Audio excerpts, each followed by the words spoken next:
Hi friends, ಎಲ್ಲರಿಗೂ ನಮಸ್ತೆ. ಮುದ್ದು ಸೊಸೆ ಮುಂದಿನ ಸಂಚಿಕೆಯಲ್ಲಿ ಏನಾಗುತ್ತೆ ನೋಡೋಣ ಬನ್ನಿ. ನೋಡೋದಕ್ಕೆ ಮುಂಚೆ ಯಾರು ವಿನೋದ ವೈಎಂ ವ್ಲಾಗ್ಗೆ ಸಬ್ಸ್ಕ್ರೈಬ್ ಆಗಿಲ್ವೋ ಪ್ಲೀಸ್ ಸಬ್ಸ್ಕ್ರೈಬ್ ಆಗಿ, ಲೈಕ್ ಮಾಡಿ, ಶೇರ್ ಮಾಡಿ, ಕಮೆಂಟ್ ಮಾಡಿ, ಬೆಲ್ಲೈಕಾನ್ ಆಲ್ ಅಂತ ಒತ್ತಿ ಫ್ರೆಂಡ್ಸ್.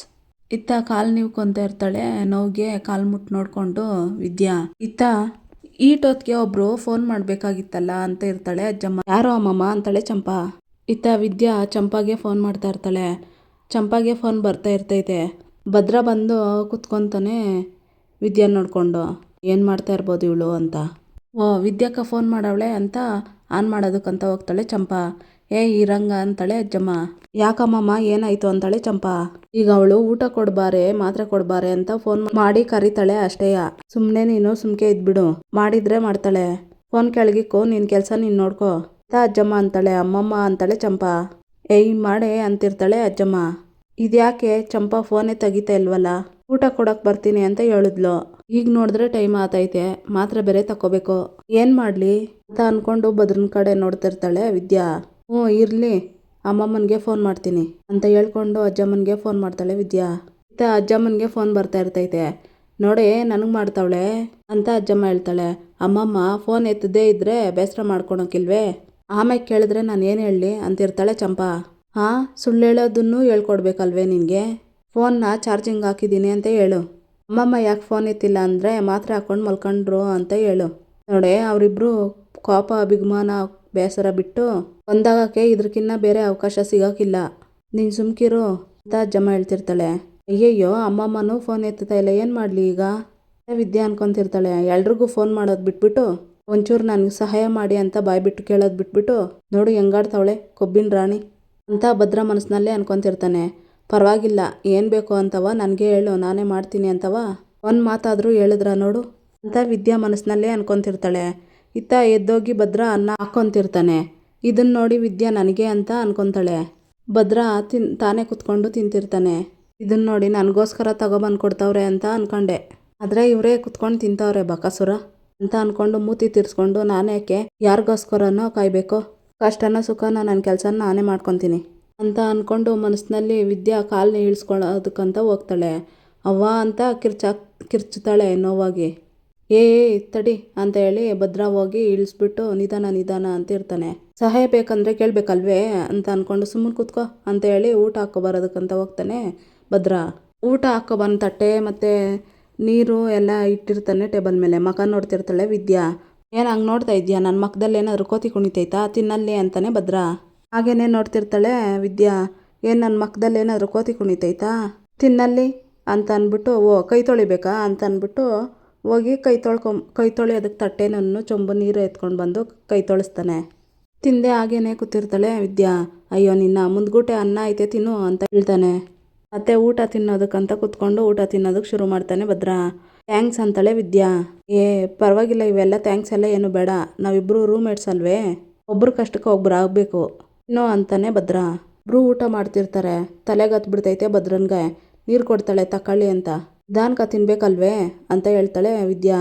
ನನ್ನ ಕೈ ಕಾಲು ಗಟ್ಟಿಗೆ ಅವೆ, ನನ್ನನ್ನು ನಾನು ನೋಡ್ಕೊತೀನಿ, ನೀನು ಕಷ್ಟದಲ್ಲಿದ್ಯಾ ಅದನ್ನ ನೀಗಿಸ್ಕೊಳೋ ದಾರಿ ನೋಡ್ಕ ಅಂತ ಭದ್ರ ಹೇಳ್ತಾನೆ. ಹಂಗನ್ಬಿಟ್ಟು ಕೈಲಾಗೋ ಸಹಾಯನ ಮಾಡದೇ ಇರೋಕ್ಕಾಗಕ್ಕಿಲ್ಲ, ಎಷ್ಟೇ ಆದ್ರೂ ರೂಮ್ಮೇಟ್ಸ್ ಅಲ್ವೇ ಅಂತ ವಿದ್ಯೆ ಹೇಳ್ತಾಳೆ. ಸರಿ ಥ್ಯಾಂಕ್ಸ್ ಅಂತ ಭದ್ರ ಹೇಳ್ತಾನೆ. ನಾನು ಬಿದ್ದಾಗ ನಿಮ್ಮಿಗೂ ಅಡ್ಡ ಬಂದು ಇವಳು ಬಿದ್ದರೆ ನನಗೇನು ಅಂತ ಆಸ್ಪತ್ರೆಗೆ ಕರ್ಕೊಂಡು ಹೋಗೋಕ್ಕಿಲ್ಲ ಅಂದ್ಕೊಂಡಿದ್ದೆ ಅಂತ ವಿದ್ಯೆ ಹೇಳ್ತಾಳೆ.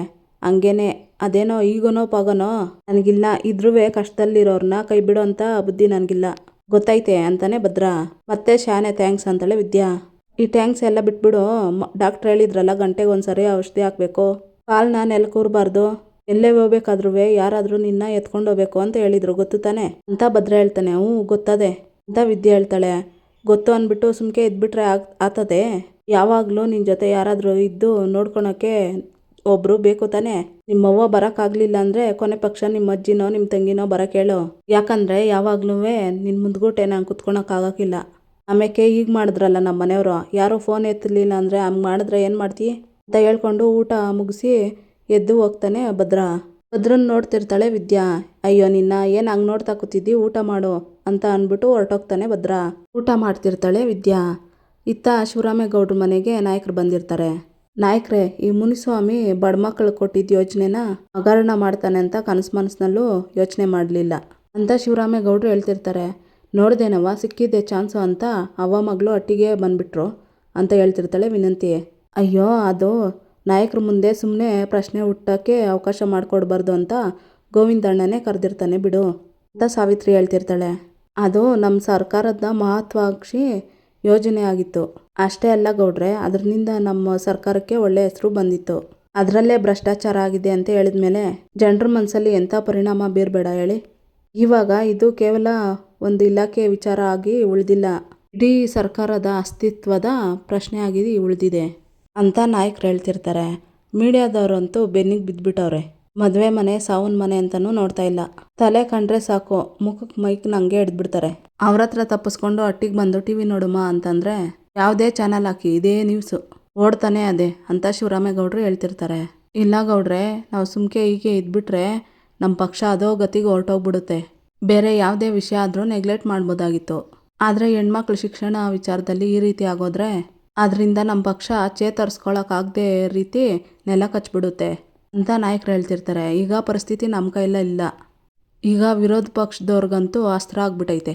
ಜನಗಳು ತಿರುಗಿ ಬಿದ್ದುಬಿಟ್ಟವ್ರೆ. ಈ ಸತ್ಯ ಹೇಳ್ಸೋದು, ತನಿಖೆ ಮಾಡೋದ್ರ ಜೊತೆಗೆ ಅವನ ಕೈಲಿ ರಾಜೀನಾಮೆ ಕೊಡಿಸ್ಬಿಟ್ರೆ ಪಕ್ಷಕ್ಕೂ ಒಂದು ಒಳ್ಳೆ ಹೆಸರು ಬರ್ತದಂತ ನನ್ನ ಅನಿಸಿಕೆ ಅಂತ ಶಿವರಾಮೇಗೌಡರು ಹೇಳ್ತಾರೆ. ಇದ್ರ ಜೊತೆಗೆ ಇನ್ನೊಂದು ಆಯ್ಕೆ ಇದೆ ಗೌಡ್ರೆ, ಅದು ನಿಮ್ಮಿಂದ ಮಾತ್ರ ಸಾಧ್ಯ.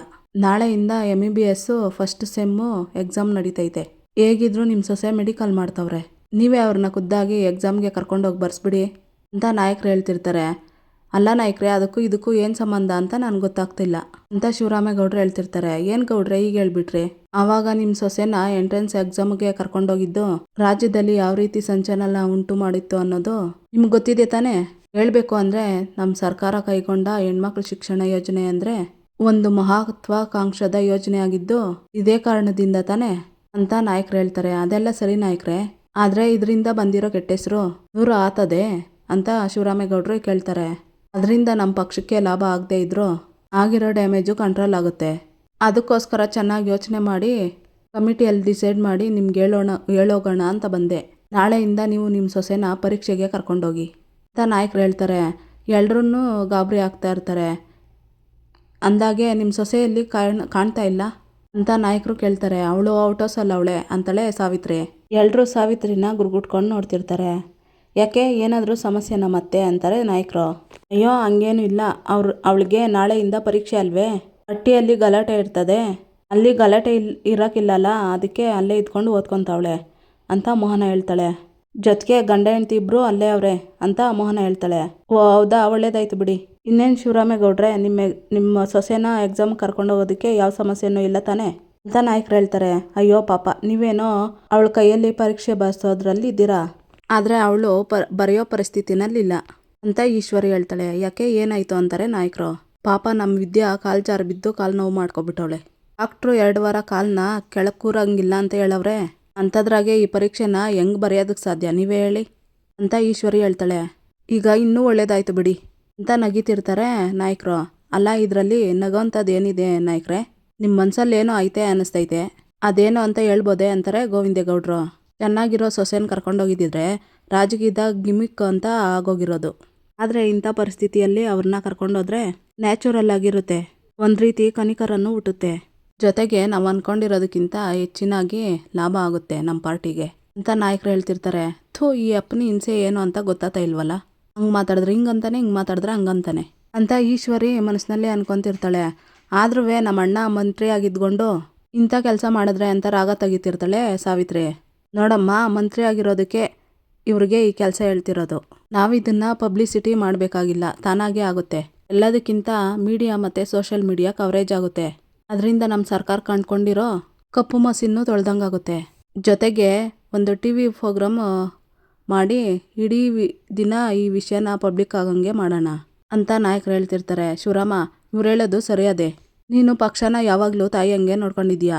ಈಗ ಆ ತಾಯಿಗೆ ಕೆಟ್ಟ ಹೆಸರು ಬರ್ತೈತೆ ಅಂತ ನೋಡ್ಕೊಂಡು ಸುಮ್ಮನೆ ಕೂರಕ್ಕಾಗ್ತದೆ ಅಂತ ಹೇಳಿ ಅಜ್ಜಮ್ಮ, ನೀವೇನು ಚಿಂತೆ ಮಾಡಬೇಡಿ ನಾಯಕರೇ, ಶಿವರಾಮ ಭದ್ರ ಆಟೆ ಅಲ್ಲ, ನಮ್ಮ ಇಡೀ ಕುಟುಂಬನೇ ಅವಳನ್ನ ಜೊತೆಯಾಗಿ ಕರ್ಕೊಂಡೋಯ್ತೀವಿ ಅಂತ ಅಜ್ಜಮ್ಮ ಹೇಳ್ತಾಳೆ. ನೋಡಿ, ಪಕ್ಷದ ವಿಷಯ ಅಂತ ಬಂದಾಗ ನಮ್ಮ ಶಿವರಾಮೇಗೌಡರು ಹೇಗೆ ನಡ್ಕೊಂತಾರಂತ ನಮ್ಮೆಲ್ರಿಗೂ ಚೆನ್ನಾಗಿ ಗೊತ್ತು. ನಾನು ಹೇಳಿದ್ದು ಸರಿನಾ ಗೌಡ್ರೆ ಅಂತ ನಾಯಕರು ಕೇಳ್ತಾರೆ. ಸುಮ್ಮನೆ ಇರ್ತಾರೆ ಶಿವರಾಮೇಗೌಡರು. ಗೌಡ್ರೆ ನಿಮ್ಮನ್ನೇ ಕೇಳ್ತಿರೋದು, ನಾನು ಹೇಳಿದ್ದು ಸರಿ ಇದೆ ತಾನೇ ಅಂತ ನಾಯಕರು ಕೇಳ್ತಾರೆ. ಅಣ್ಣ ಅಮ್ಮ ಹೇಳಿದ್ದು ಸರಿಯಾಗೇ ಅದೇ ಅಂತ ಗೋವಿಂದೇಗೌಡರು ಹೇಳ್ತಾರೆ. ನೀವು ಹೇಳಿದ್ಮೇಕೆ ಇಲ್ಲ ಅಂತ ಹೆಂಗೆ ಹೇಳೋಕ್ಕಾಗುತ್ತೆ ನಾಯಕರೇ, ನೀವು ಹೇಳ್ದಂಗೆ ಮಾಡುವ ಬಿಡಿ ಅಂತ ಶಿವರಾಮೇಗೌಡರು ಹೇಳ್ತಾರೆ. ಸರಿ ಹಾಗಾದ್ರೆ ಬನ್ನಿ ನಿಮ್ಮ ಸೊಸೆಯನ್ನು ಮಾತಾಡಿಸಿ ಅವ್ರಿಗೂ ಈ ವಿಷಯ ಹೇಳ್ಬಿಡೋಣ ಅಂತ ನಾಯಕರು ಹೇಳ್ತಾರೆ. ಏನಿದು ಈ 3 ಅಡಿ ಅದೃಷ್ಟನೇ ಬದಲಾಗ್ತದೆ, ಪರೀಕ್ಷೆ ಬರೆಯೋಕ್ಕೆ ಯಾರು ಕರ್ಕೊಂಡೋಗಕ್ಕಿಲ್ಲ, ಮನೆಯಲ್ಲೇ ಬಿದ್ದಿರ್ತಾಳೆ ಅನ್ಕೊಂಡಿದ್ದೆ. ಆದರೆ ಈಗ ಮಂತ್ರಿ ಬಂದೇಟ್ಗೆ ಎಲ್ಲ ತಳ್ಕಂಬಳ್ಕಂಬ ಆಗೋಯ್ತಲ್ಲ, ಈ ಹಾಳಾದ ಮಂತ್ರಿಯಿಂದ ಎಲ್ಲ ಕುಲ್ಗೆಟ್ಟೋಯ್ತು ಅಂತ ಈಶ್ವರಿ ಮನಸ್ಸಿನಲ್ಲಿ ಅನ್ಕೊಂತಿರ್ತಾಳೆ. ಇತ್ತ ವಿದ್ಯಾ ಓದ್ಕೊಂಡು ಕೂತಿರ್ತಾಳೆ. ಭದ್ರ ಫೋನ್ ನೋಡ್ತಿರ್ತಾನೆ. ವಿದ್ಯಾನ್ ನೋಡಿ, ನಾಳೆ ಪರೀಕ್ಷೆ ಅಲ್ವೇ, ಹೆಂಗೆ ಓದಾಳು ಏನೋ, ಹೆಂಗನ ಹೋಗ್ಲಿ, ನನಗ್ಯಾಕೆ ಸಬ್ರಿ, ಕರ್ಕೊಂಡೋಗೋರು ಗೊತ್ತಿಲ್ಲ ಅಂದಮೇಲೆ ಯಾಕೆ ಓದಬೇಕೋ ಕಾಣೆ ಅಂತ ಭದ್ರ ಮನಸ್ಸಿನಲ್ಲಿ ಅನ್ಕೊಂತಿರ್ತಾನೆ. ಇತ್ತ ವಿದ್ಯಾ ಭದ್ರನ ನೋಡಿಕೊಂಡು, ನಾನೇನಾದರೂ ಇವ್ರ ಬಿಗುಮನ ಎಲ್ಲ ಬಿಟ್ಟು ಕೇಳಿದ್ರೆ ಮನ್ಸು ಕರಗಿ ಕರ್ಕೊಂಡು ಹೋದಾರೇನೋ, ಎದ್ದಿರೋ ಮಾತು ಬಿದ್ದೋಗ್ಲಿ, ಒಂದ್ಕಿತ ಏನಾದರೂ ಇವ್ರನ್ನ ಕೇಳಿಬಿಡ್ಲೆ ಅಂತ ಮನಸ್ಸಿನಲ್ಲೇ ಅಂದ್ಕೊಂಡು ಭದ್ರನ ಕಡೆನೇ ನೋಡ್ತಿರ್ತಾಳೆ. ಇದ್ಯಾಕಪ್ಪ ಹಿಂಗೆ ನೋಡ್ತಾವಳೆ, ನಾನು ಮುಖ್ಯವಾದ ಪರೀಕ್ಷೆ ಕರ್ಕೊಂಡೋಗ್ರಿ ಅಂತ ಏನಾದರೂ ಕೇಳೋದಕ್ಕ, ಬಿಗುಮನ ಬಿಟ್ಟು ದಮ್ಮಯ್ಯ ದತ್ತಯ್ಯ ಅಂತ ಕಾಲಿಗೆ ಬಿದ್ರುವೆ ಕರ್ಕೊಂಡೋಗೋ ಮಾತೇ ಇಲ್ಲ. ಯಾಕಂದರೆ ಈ ಭದ್ರ ಒಂದ್ಸಲ ಕಮಿಟ್ ಆದರೆ ನನ್ನ ಮಾತನ್ನ ನಾನೇ ಕೇಳೋಕ್ಕಿಲ್ಲ ಅಂತ ಮನಸ್ಸಿನಲ್ಲಿ ಅನ್ಕೊಂತಿರ್ತಾನೆ ಭದ್ರ. ಅಲ್ಲಿಗೆ ಚಂಪಾನು ಮೋಹನ ಬರ್ತಾರೆ. ಭದ್ರ ವಿದ್ಯಾ ನಾಯಕರು ಬರ್ತವ್ರೆ ಅಂತ ಮೋಹನ ಹೇಳ್ತಾಳೆ. ನಮಸ್ಕಾರ ಇವ್ ನಾಯಕರೇ. ನಮಸ್ಕಾರ ಕಣವ್ವ ಅಂತ ವಿದ್ಯಾಗೂ ಭದ್ರಾಗೂ ನಮಸ್ತೆ ಮಾಡ್ತಿರ್ತಾರೆ ನಾಯಕರು. ನಮಸ್ಕಾರ ಸರ್ ಅಂತ ಹೇಳಿ ಎದ್ದೊಳೋದಕ್ಕಂತ ಹೋಗ್ತಾಳೆ ವಿದ್ಯಾ. ಪರವಾಗಿಲ್ಲ ನೀನು ಕೂತ್ಕೊಳ್ಳಮ್ಮ, ವಿಷಯ ಎಲ್ಲ ಗೊತ್ತಾಯ್ತು, ಈಗ ಹೇಗಿದೆ ನಿನ್ನ ಕಾಲು ನೋವು ಅಂತ ಕೇಳ್ತಾರೆ ನಾಯಕರು. ಇವಾಗ ಹೊಸಿ ಪರವಾಗಿಲ್ಲ ಸರ್ ಅಂತ ವಿದ್ಯೆ ಹೇಳ್ತಾಳೆ. ಅಲ್ಲ ನೀನು ಶಾನೆ ಬುದ್ಧಿವಂತೆ, ನೋಡಿದ್ರೆ ಹಿಂಗೆ ಮಾಡ್ಕೊಂಡಿದ್ಯಲ್ಲ, ಹುಷಾರಾಗಿರ್ಬೇಕಲ್ವಾ, ಅಂದಾಗೆ ಪರೀಕ್ಷೆಗಳು ಇರಬೇಕಲ್ವಾ ನಿಂಗೆ ಅಂತ ನಾಯಕರು ಹೇಳ್ತಾರೆ. ಹೌದು ಸರ್, ಫಸ್ಟ್ ಸೆಮಿಸ್ಟರ್ ಎಕ್ಸಾಮ್ ಅದೇ ಅಂತಾಳೆ ವಿದ್ಯಾ. ಹಾಗಿದ್ರೆ ಚೆನ್ನಾಗಿ ಓದ್ಕೊಂಡು ಪ್ರಿಪೇರ್ ಆಗಿದ್ಯಾ ತಾನೇ ಅಂತ ನಾಯಕರು ಕೇಳ್ತಾರೆ. ನಾನೇನೋ ಓದ್ಕೊಂಡು ಪ್ರಿಪೇರ್ ಆಗಿದ್ದೀನಿ ಸರ್, ಆದರೆ ಅಂತ ವಿದ್ಯೆ ಹೇಳ್ತಿರ್ತಾಳೆ. ಆದರೆ ಏನಮ್ಮ ಅಂತಾರೆ ನಾಯಕರು. ಯಾಕಮ್ಮ ಏನಾಯ್ತು, ಯಾಕೆ ಸುಮ್ಮನಾಗ್ಬಿಟ್ಟೆ ಅಂತ ನಾಯಕರು ಕೇಳ್ತಿರ್ತಾರೆ. ಅಲ್ಲ ಈ ನೋವಲ್ಲಿ ಎಕ್ಸಾಮ್ ಬರೆಯೋದು ಹೆಂಗೆ ಅಂತ ಹೊಸಿ ಚಿಂತೆ ಮಾಡ್ತಾವಳೆ ಅಷ್ಟೇಯ ಅಂತ ಭದ್ರ ಹೇಳ್ತಾನೆ. ನಾನು ಕರ್ಕೊಂಡು ಹೋಗೋದಕ್ಕೆ ಯಾರೂ ಇಲ್ಲ ಅಂತ ಹೇಳ್ಬಿಡ್ತೀನಿ ಅಂತ ಅಡ್ಬಾಯ ಆಗ್ತಾವ್ರೆ ಅಂತ ಮನಸ್ಸಿನಲ್ಲಿ ಅನ್ಕೊಂತಿರ್ತಾಳೆ ವಿದ್ಯಾ. ನೀವೇ ಈ ರೀತಿ ಹೇಳ್ಬಿಟ್ರೆ ಹೆಂಗೆ ಇವ್ ನಾಯಕರೇ, ಇಷ್ಟಕ್ಕೆ ಭಯಪಟ್ಟರೆ ಹೆಂಗೆ ಅಂತ ಧೈರ್ಯ ಕೊಡಬೇಕಲ್ವಾ ನೀವು ಅಂತ ನಾಯಕರು ಹೇಳ್ತಾರೆ. ಇಷ್ಟೊತ್ತು ಅದನ್ನೇ ಹೇಳ್ಕೊಡ್ತಾ ಇದ್ದೆ ನಾಯಕರೇ ಅಂತ ಭದ್ರ ಹೇಳ್ತಾನೆ. ನೋಡಿ ಬರೀ ಧೈರ್ಯ ಕೊಟ್ಟರೆ ಸಾಲದು, ನೀವೇ ಎಕ್ಸಾಮ್ ಸೆಂಟ್ರಿಗೆ ಕರ್ಕೊಂಡೋಗಿ ಪರೀಕ್ಷೆ ಬರೆಸ್ಬೇಕು ಅಂತ ನಾಯಕರು ಹೇಳ್ತಾರೆ. ಏನೋ ನಾನೇ ಅಂತಾನೆ ಭದ್ರ. ನೀನು ಮಾತ್ರ ಅಲ್ಲ, ಜೊತೆಯಲ್ಲಿ ನಿಮ್ಮ ತಂದೆ ಕೂಡ ಬರ್ತಾರೆ. ಅಷ್ಟೇ ಯಾಕೆ, ಇಡೀ ನಿಮ್ಮ ಕುಟುಂಬನೇ ನಿಮ್ಮ ಜೊತೆಲಿ ಬರುತ್ತೆ, ಮಾಡೆಲ್ ಸಪೋರ್ಟಾಗಿ ಇದ್ದೇ ಇರ್ತಾರೆ. ನೋಡಮ್ಮ, ನೀನು ಎಲ್ಲ ಯೋಚನೆ ಬಿಟ್ಟು ಚೆನ್ನಾಗಿ ಓದಿ ಪರೀಕ್ಷೆ ಕಡೆ ಗಮನ ಕೊಡಬೇಕು ಅಂತ ನಾಯಕರು ಹೇಳ್ತಾರೆ. ಸರ್ ನೀವು ಹೇಳ್ತಾ ಇರೋದು ದಿಟನಾ ಅಂತಾಳೆ ವಿದ್ಯಾ. ಹೌದಮ್ಮ, ನಿನ್ನ ಇಡೀ ಫ್ಯಾಮಿಲಿನೇ ನೀನು ಓದಕ್ಕೆ ಬೆಂಬಲವಾಗಿ ನಿಂತು ಪರೀಕ್ಷೆ ಬರೆಯೋದಕ್ಕೆ ಕರ್ಕೊಂಡೋಗೋದಕ್ಕೆ ಸಿದ್ಧವಾಗಿದ್ದಾರೆ ಅಂತ ನಾಯಕರು ಹೇಳ್ತಾರೆ. ವಿದ್ಯಾ ಭದ್ರನ ಕಡೆ ನೋಡ್ತಾಳೆ. ಇವನ್ ಮುಖ ಯಾಕೆ ನೋಡ್ತೀಯಾ, ನಾಯಕರು ಹೇಳಿದ್ದು ದಿಟ ಕಣೆ ಅಂತ ಅಜ್ಜಮ್ಮ ಹೇಳ್ತಾಳೆ.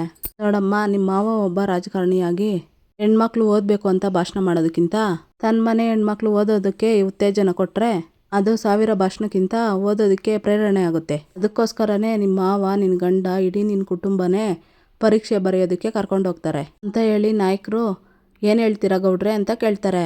ಇಲ್ಲಿಗೆ ಈ ಸಂಚಿಕೆ ಮುಕ್ತಾಯ ಆಗುತ್ತೆ. ಇನ್ನೂ ಯಾರು ವಿನೋದ ವಿಎಂ ವ್ಲಾಗ್ಗೆ ಸಬ್ಸ್ಕ್ರೈಬ್ ಆಗಿಲ್ವೋ ಪ್ಲೀಸ್ ಸಬ್ಸ್ಕ್ರೈಬ್ ಆಗಿ, ಲೈಕ್ ಮಾಡಿ, ಶೇರ್ ಮಾಡಿ, ಕಮೆಂಟ್ ಮಾಡಿ, ಬೆಲ್ಲೈಕಾನ್ ಆಲ್ ಅಂತ ಒತ್ತಿ ಫ್ರೆಂಡ್ಸ್. ಈ ವಿಡಿಯೋ ನೋಡಿದ್ದಕ್ಕಾಗಿ ಎಲ್ಲರಿಗೂ ಧನ್ಯವಾದಗಳು.